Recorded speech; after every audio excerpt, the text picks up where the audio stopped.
All right, all right. Hi, guys. Uh, Today, I have a lot of projects going on that I'm trying to finish, just a lot of little stuff here and there. But I thought I would revisit one um, that I had tried when I very first got that Bambu Lab X1 Carbon. And so I'm not a big, you know, I don't do a lot of figurines and I don't do a lot of busts and all that stuff, but I thought I always thought that the Terminator, the T-800 one, I thought that always looked pretty cool. So I was like, you know what, I'm going to have to do it because I'm a big Terminator fan.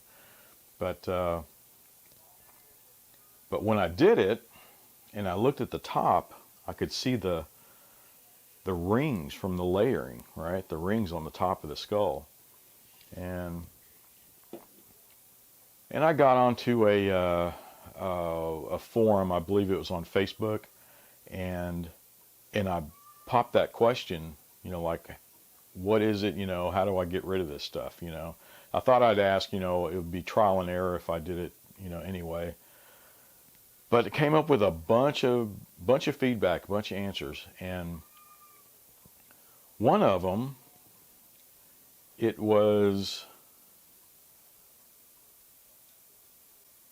I used two of the suggestions, and the settings on Bambu Studio, it was under quality, and there was to use adaptive layering, and down at the bottom near advanced, it was turning off the option for only one wall on top surfaces, and I turned that off.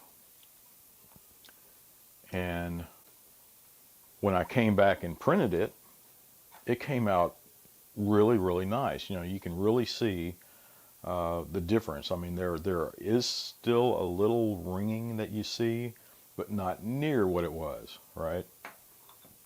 Now, why I want to revisit it is because on Bambu Studio, on the latest release, well, that adaptive layering option is gone, right? I was looking at it going, well, what the hell,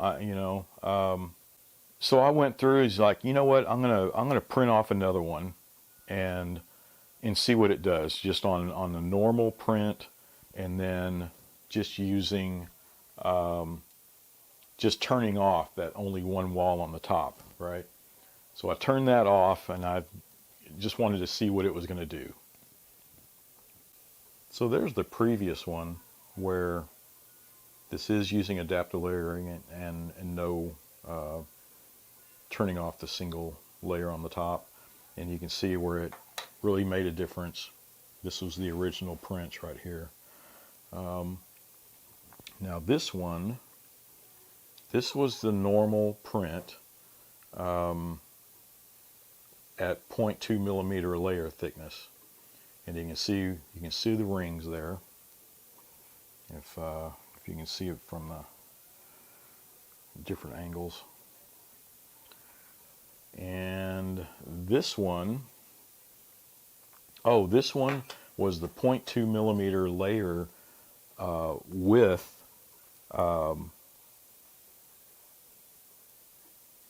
that single layer, what is it, only one wall on top surfaces. That was turned off at 0.2 millimeters, and it still came out, heavily ringed, right? This one I did, it's of course without the adaptive layering, but I just reduced the layer thickness to 0.12, and it did okay. You can see it reduced it a lot, but it added time to the print, right? And I guess for reference, this first one with at 0.2 millimeters, the time was 19 minutes, 19.18. And then when I switched over and did the 0.12, it upped it to 38.6. So almost, or just doubling the print time, you know, for 19.8 to 38.6. So you can tell. I mean, if I was doing the whole, you know, bust like that, it's doubling the time. It's a significant feature there, but it did reduce it. So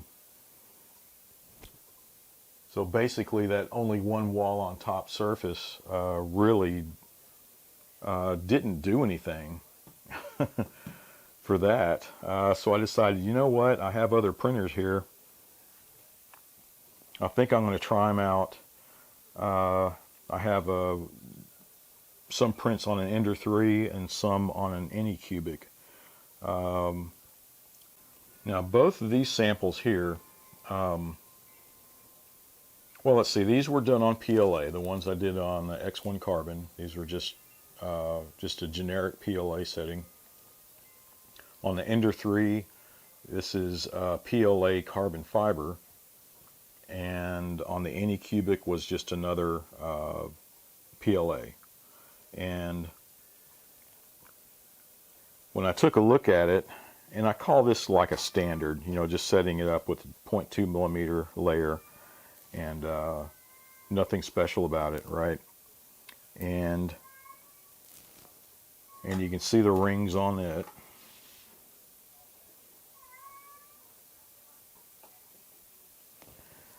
This next one, it's at 0.2 millimeter, but it did use, I did do an adaptive layer.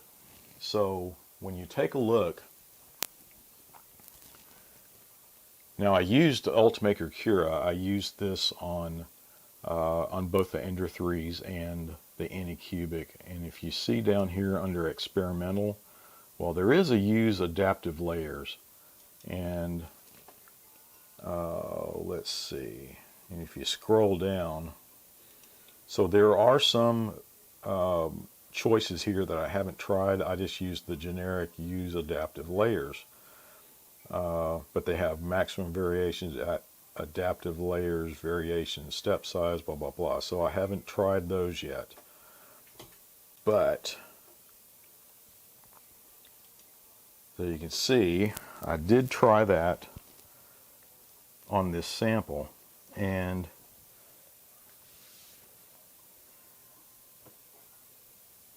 you know, it's questionable. It's different. I don't think it's any better, except for out here on the outer edges. But when you start getting up to the peak again, it's just, you know, it's just, you can still see the rings. Now this next one, this is the same token where I reduced the layer to 0.12 and did use the adaptive layer. And it looks like, as far as rings go, it looks like it was doing the trick, but you can see these little artifacts and stuff. Now I'm going to have to retry this, because with the PLA carbon fiber, now this was an older roll. I was almost finished with it. I use this a lot.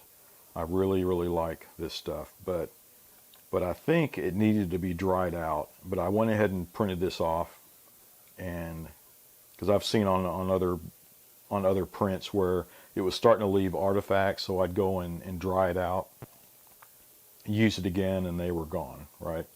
So I think when some moisture sets in, the carbon fiber kind of spits out of there, you know what I mean?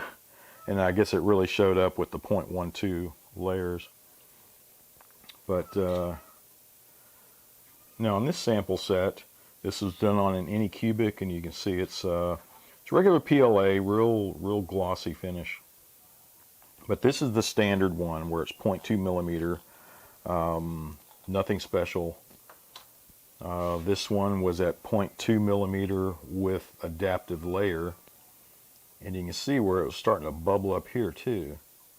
Kind of similar to this. It did well. Both of these, they did well on the outer of the circumference, but then up here at the top it still kind of messes up. And the third one here, the same token, I took knocked it to 0.12 layer thickness with the adaptive layer, and it's still iffy, right? So I really don't know. No, this is with no adaptive layer. That's right. But it's at 0.12, and you know, it gets rid of some of the rings on there, but the quality is still not there. The quality came out really nice on the X1 Carbon, but it makes me wonder. Let's see, what is this? Yeah, so this is version 1.4.0.18. On the previous release, that selection was here. Yeah, layer height. Well, what happened to their options here? You know, I thought there would be, you know, the adaptive layer here and the only one wall on top surfaces. But this, I didn't think this made that big of a difference. As far as getting rid of those rings. But the layer height going to a 0.12, that did help. But I think the biggest help was with the adaptive layer, especially on the X1 Carbon anyway. Alright, well, I'm going to kind of cut in on the video here. I'm editing because I've found out some more info. And there was a couple of guys that commented on the original video, and thank you very much for pointing out to me. Let me show you what I found out about the adaptive layer stuff. So I'm going to cut another sample here, but if you look over here, in that previous release of Buffalo Studio, it was right in here about the layer height, and there was some options here about, you know, adaptive layers, or however they worded it. And I just found out that it's still there. They just moved it over here on the pull down, variable layer height. What do you know? So that made me feel like an idiot, but thanks to the guys that pointed that out to me, I never saw it.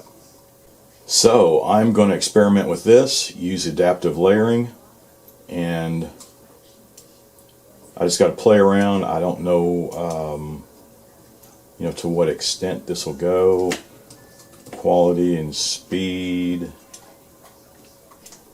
So I might do a couple of samples and see what the difference is between the different radiuses and the different qualities and speed. All right, that'll be interesting.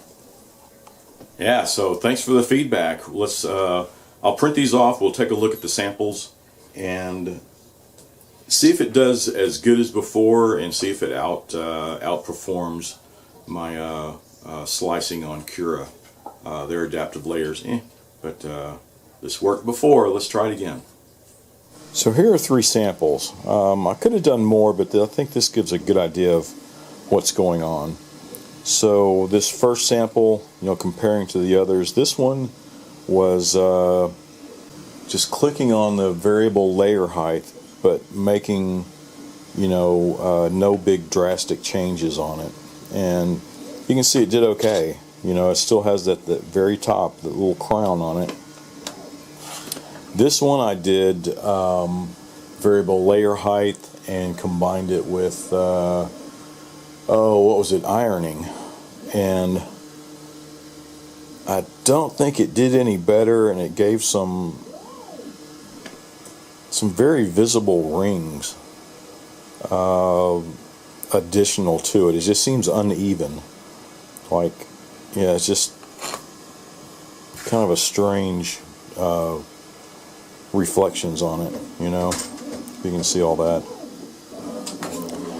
And this third one was no ironing, but I did do the variable layer height and adjusted the radius on the smoothness. and it seemed like it helped on the outer rings again, but you still left with the crown compared to this one. They're almost identical. And comparing to, I think we see less ringing. Well, there's the crown if you look really close. This was the original sample that I did, and I think it's just appearance from the color of the filament, and it's just more visible when you see it on black, right? But this is very similar to this one when you really look close. So I'd have to say, if you're dealing with the rings on a skull like that, there are ways to reduce it. But overall, I mean, they're layers, right? And you're not going to be able to get rid of them all. You can reduce them, and there are a few ways to tackle that. And looks like a couple of them, if you use that variable layer height, and that reduces it some. But if you really want to tighten it down, I mean, you're going to have to go as far as, you know, going down to a 0.1. Say if it's a 0.1 layer height, and then even decreasing your nozzle size. So if you go down to a 0.2, from a 0.4 down to a 0.2, or plus reducing the layer height, so you're just getting more finer detail on it. All right, so you're slowly reducing it, but at the end you're going to be left with a little something. I mean, it's just a layer, right? So that's okay, you know, just experiment a couple of times and see which one is satisfactory to you, depending on your application, right? Have to excuse the noise in the background. I have my X1 Carbon printing away. It seems like it's getting noisier, if you ask me. I think I'm going to have to, it might be time to do maintenance cleanup on it, right? But we'll see. But anyway, well, good luck with the rings, and as always, thanks for watching. Be sure to subscribe and watch for my next video.